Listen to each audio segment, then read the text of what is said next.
హైదరాబాద్ హుస్సేన్ సాగర్ దగ్గర ప్రజా విజయోత్సవాల్లో భాగంగా స్టేట్ డిజాస్టర్ రెస్పాన్స్ ఫోర్స్ వాహనాలను ప్రారంభించారు సీఎం రేవంత్ రెడ్డి. 35.03 కోట్లతో 2,000 మంది సిబ్బందితో ఎస్డీఆర్ఎఫ్ను ఏర్పాటు చేసింది ప్రభుత్వం. అడ్వాన్స్డ్ ఎక్విప్మెంట్లు, కొత్త అగ్నిమాపక వాహనాలను కొనుగోలు చేసింది.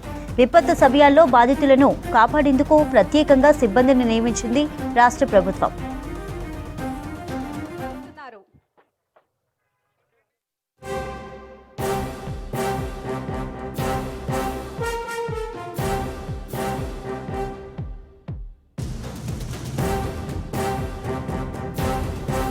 మరోవైపు ఎన్టీఆర్ మార్గ్ హెచ్ఎండిఏ గ్రౌండ్లో పోలీసు శాఖ ఆధ్వర్యంలో ప్రజాపాలన విజయోత్సవాలు జరుగుతున్నాయి.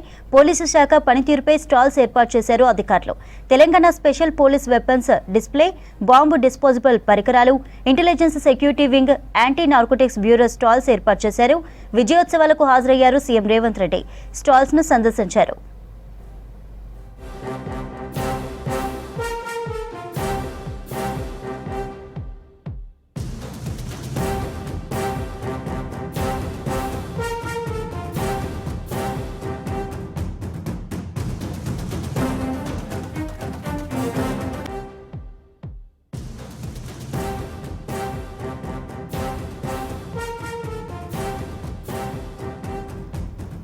హైదరాబాద్ హుస్సేన్ సాగర్ దగ్గర ప్రజా విజయోత్సవాల్లో భాగంగా స్టేట్ డిజాస్టర్ రెస్పాన్స్ ఫోర్స్ వాహనాలను ప్రారంభించారు సీఎం రేవంత్ రెడ్డి.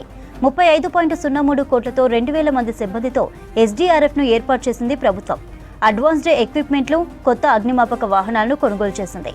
విపత్తు సమయాల్లో బాధితులను కాపాడేందుకు ప్రత్యేకంగా సిబ్బందిని నియమించింది ప్రభుత్వం. మరోవైపు ఎన్టీఆర్ మార్గ్ హెచ్ఎండిఏ గ్రౌండ్లో పోలీసు శాఖ ఆధ్వర్యంలో ప్రజాపాలన విజయోత్సవాలు జరుగుతున్నాయి. పోలీసు శాఖ పనితీరుపై స్టాల్స్ ఏర్పాటు చేశారు అధికారులు. Telangana special police weapons display, bomb disposable పరికరాలు, intelligence security wing, anti narcotics bureau stalls ఏర్పాటు చేశారు. విజయోత్సవాలకు హాజరయ్యారు సీఎం రేవంత్ రెడ్డి. స్టాల్స్ ను సందర్శించారు.